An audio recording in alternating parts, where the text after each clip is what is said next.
ജീവാംശം ആരോഗ്യവേദിയിലേക്ക് സ്വാഗതം.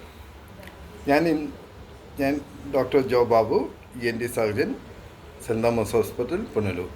ഞാൻ ഇന്ന് സംസാരിക്കാൻ പോകുന്ന കാര്യം ചെവിയിൽ വരുന്ന ഫംഗൽ ഇൻഫെക്ഷനെ പറ്റിയാണ്. ചെവിയിൽ വരുന്ന ഫംഗൽ ഇൻഫെക്ഷന് ഓട്ടോമൈക്കോസിസ് എന്നാണ് പറയപ്പെടുന്നത്. നമ്മുടെ രാജ്യത്ത്, അതായത് ട്രോപ്പിക്കൽ കൺട്രി, ഉഷ്ണമേഖല രാജ്യത്ത് ഇത് സാധാരണ കൂടുതലായിട്ട് കണ്ടുവരുന്നു. ഒരു കാലത്ത് ഇതിനെ സിംഗപ്പൂർ ഇയർ എന്നാണ് വിളിച്ചിരുന്നത്. കാരണം നമ്മുടെ നാട്ടിൽ നിന്നും മറ്റും സിംഗപ്പൂരിൽ പോയി പൊള്യൂട്ടഡ് ആയിട്ടുള്ള സ്വിമ്മിംഗ് പൂളിലും മറ്റും കുളിച്ചിട്ട് വരുന്ന ആൾക്കാർക്ക് ചെവിയിൽ ഈ ഫംഗൽ ഇൻഫെക്ഷൻ കോമൺ ആയിട്ട് കണ്ടിരുന്നു. ഇന്ന് അത് നമ്മുടെ നാട്ടിൽ വളരെ കോമൺ ആയിട്ടുണ്ട്. അസുഖം കൂടിക്കൊണ്ടിരിക്കുകയാണ്. അതിന് കാരണം നമ്മുടെ നാട്ടിൽ സ്റ്റാഗ്നൻ്റ് വെള്ളത്തിൽ കുളിക്കുന്ന ആൾക്കാർ വളരെ കൂടുതലുണ്ട്. സ്റ്റാഗ്നൻ്റ് വെള്ളം എന്ന് പറഞ്ഞാൽ കെട്ടിക്കിടക്കുന്ന കുളത്തിലും മറ്റും കുളിക്കുക.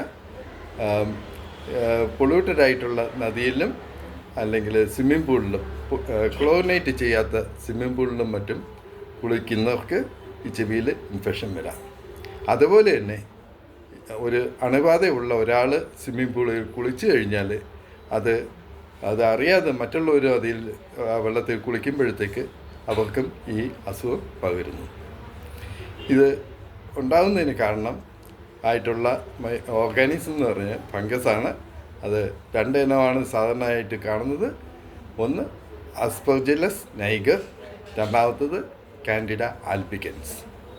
അസ്പെർജില്ലസ് നൈഗർ എന്ന് പറയുന്നത് ബ്ലാക്ക് കോളനി ആയിട്ട് കാണാം.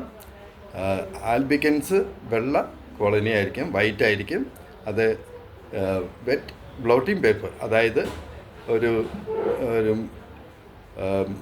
ന്യൂസ് പേപ്പർ വെള്ളത്തിലിട്ടാൽ എങ്ങനെ ഇരിക്കും അതേപോലുള്ള സെക്രീഷനായിരിക്കും ചെവിയിൽ നിന്ന് വരുന്നത്. സിംറ്റംസ്, അതായത് രോഗലക്ഷണങ്ങൾ, രോഗികൾ വരുന്നത് ചെവി ചൊറിച്ചിലായിട്ടും ചെവി അടപ്പമായിട്ടായിരിക്കും വരുന്നത്. കേൾവിക്കുറവ് ബാധിക്കാം. ഇതാണ് ആദ്യത്തെ രോഗലക്ഷണങ്ങൾ. ഇത് കൂടിക്കഴിഞ്ഞാൽ ചെവിയിൽ ചൊറിച്ചിലും വേദനയും ചെവിയിൽ നിന്ന് വെള്ളമായിട്ടുള്ള ഡിസ്ചാർജും വരും. ഇതിൻ്റെ ചികിത്സാ രീതി എന്ന് പറഞ്ഞാൽ 3 രീതിയാണ്. ഒന്ന് ഡ്രൈ മോപ്പിംഗ്, അതായത് ഡ്രൈ ആയിട്ടുള്ള കോട്ടൺ വെച്ചിട്ട് ചെവി ക്ലീൻ ചെയ്യുക. അത് കംപ്ലീറ്റ് ക്ലീൻ ചെയ്തിട്ട് ആൻറ്റി ഫംഗൽ ഓയിൻമെൻറ്റ്സ് അപ്ലൈ ചെയ്യുക. രണ്ടാമത്തത് സിറിഞ്ചിങ്.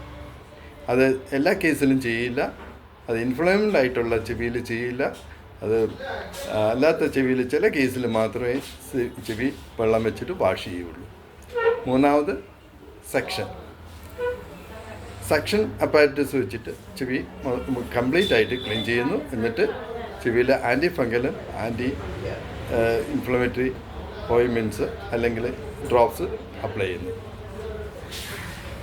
ചില കേസിൽ സെക്കൻഡറി ഇൻഫെക്ഷനുള്ള കേസിൽ ആൻറ്റിബയോട്ടിക്കും ആൻറ്റി ഇൻഫ്ലമേറ്ററി ടാബ്ലറ്റും ആവശ്യമായിട്ട് വരും.